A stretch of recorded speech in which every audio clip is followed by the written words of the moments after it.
This is Mr. Martin. These are video notes for Pre-Calculus Advanced. We're on Unit 5. We're talking about the unit circle. So we're going to talk about the 6 trigonometric functions. This is something that you should have done at least 2 other times, probably in your geometry class and also in your Algebra 2 class. And if you're following along in the notes as we go, you'll notice that we skipped one page of the notes, and we'll go back to that in a future video. But for now, let's take a look at the 6 trig functions. And what we're going to start with is just looking at a triangle. And I'm going to put this triangle on a coordinate grid. And I'm just going to put it in the first quadrant. And here's my angle theta. And we know that this is some point x, y. And if we're talking about right triangles and trig functions, we know that with respect to this angle theta, this side down here on the x-axis would be my adjacent side. And this side across from it would be the opposite side. And then the final side, the longest side opposite the right angle, this is my hypotenuse. And then based on these sides, we can define each of our trig functions. And then I'm just going to use O, A, and H for opposite, adjacent, and hypotenuse. So these 6 trig functions are just ratios of sides of the triangles. It's really as simple as that. Don't make it any more complicated. If we have a right triangle and we're looking at the ratio of 2 of the sides, we just give it these fancy names. So using our picture above, the sine of theta, if you recall, is just opposite over hypotenuse. That's what ratio that is. The cosine of theta is the ratio of the adjacent side over the hypotenuse. And the tangent of theta is the the sine of theta over the cosine of theta. I'm not sure if you've seen this before, but it's sine over cosine, and really what this simplifies to is the opposite side over the adjacent side. And then we have our 3 reciprocal functions.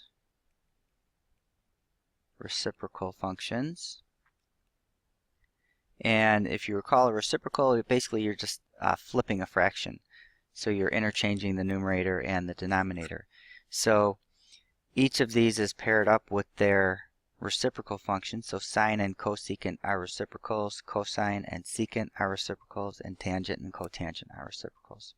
So sometimes it's a little bit tricky memorizing which ones go with which. The way I do it is that each regular trig function and its reciprocal function cannot start with the same name. So the sine, its reciprocal function is the cosine. Okay, because sine starts with an S and cosecant starts with a C, the reciprocal functions can't start with the same letter. And same thing here, we have cosine begins with a C, secant begins with an S. They can't start with the same letter. That's how I keep from mixing up cosecant and secant, and then tangent and cotangent. Usually there's not too much trouble.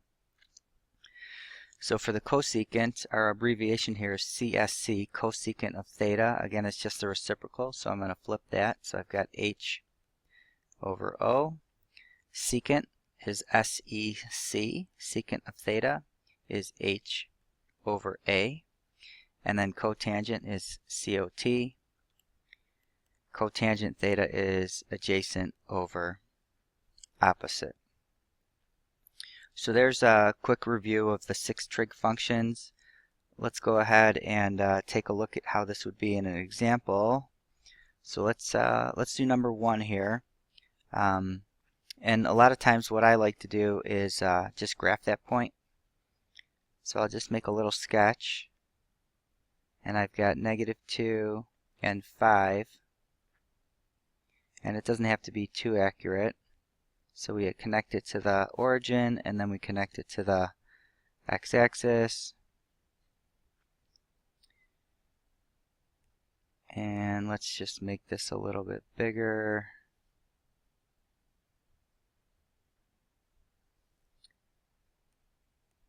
And this point here is -2, 5. So I've got my right angle here. That's -2, and that's 5. And in order to find the other trig functions, we're going to have to find the hypotenuse. So we can call that c.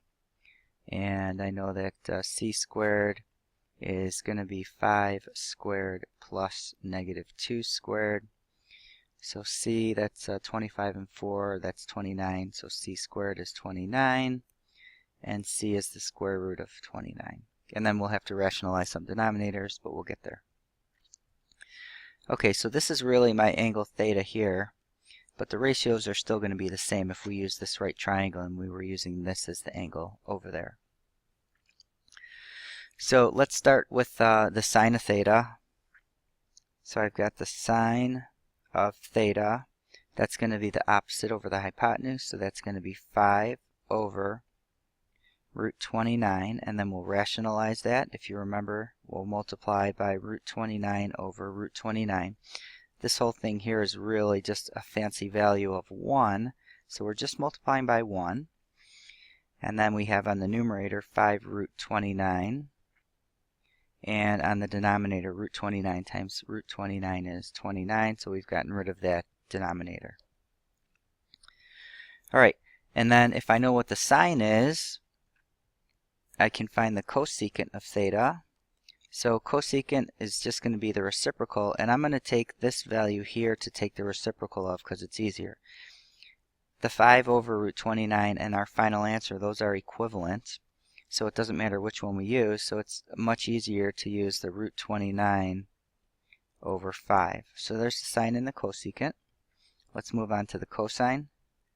Cosine of theta is adjacent, so that's -2 over root 29, and again we'll simplify that the same way we did before, so that's going to end up to be -2 root 29 over 29. And once we have the cosine, we can find the secant, its reciprocal function. Again, it doesn't matter which one of these we take the reciprocal of, so it's going to be -root 29 over 2. And lastly, we've got the tangent of theta, which is the opposite, which is 5 over the adjacent, which is -2. No simplifying necessary. And from there we can find the cotangent.